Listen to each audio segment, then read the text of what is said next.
Ուրախալի է, որ 2025 թվականին Հայաստանը բացել է նոր ռեզիդենտ դեսպանություններ Կիպրոսում, Հունգարիայում, Օմանում, բայց պետք է հստակ արձանագրել, որ դեսպանատների քանակը հաղթանակ չէ, եթե չկա արդյունավետության չափելի գործիք։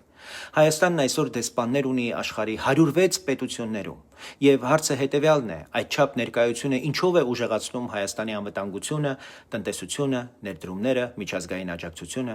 Այս առթիվ մեր կուսակցությունը, Հանուն Հանրապետության կուսակցությունը առաջարկում է Հայաստանը խորհրդարանական կառավարման երկիր է եւ այդ պատճառով արտաքին գործերի նախարարի գործադիրի ղեկավարի կողմից արտակարգ եւ լիազոր դեսպանի տեխնացուի առաջարկից հետո Հայաստանի ազգային ժողովի արտաքին հարաբերությունների հանձնաժողովը պետք է հանդես գա եզրակացությամբ առնվազն խորհրդատվական կարծիք ներկայացնի նախքան դեսպանի պաշտոնում տեխնացուի հաստատումը։ Եվ ամեն դեսպան տարեկան մեկ անգամ պարտավոր է հաշվետվությամբ հանդես գալ ազգային ժողովում կոնկրետ ներկայացնելու թվերով ինչ ներդրում է բերել, ինչ ծրագրեր է ապահովել, ինչ քաղաքական աջակցություն է կուտակել եւ ինչ ծառայություն է տվել մեր քաղաքացիներին։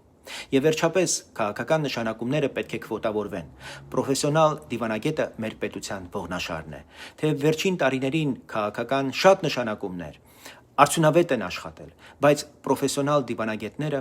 այլընտրանք չունեն։ Եթե ուզում ենք մարդիկ դիվանագիտությունը ընտրեն որպես կարիերա, պետք է քվոտավորել քաղաքական նշանակումները, որպեսզի դիվանագետները մտածեն իրենց մասնագիտացման մասին, ոչ թե կուսակցական դառնալու։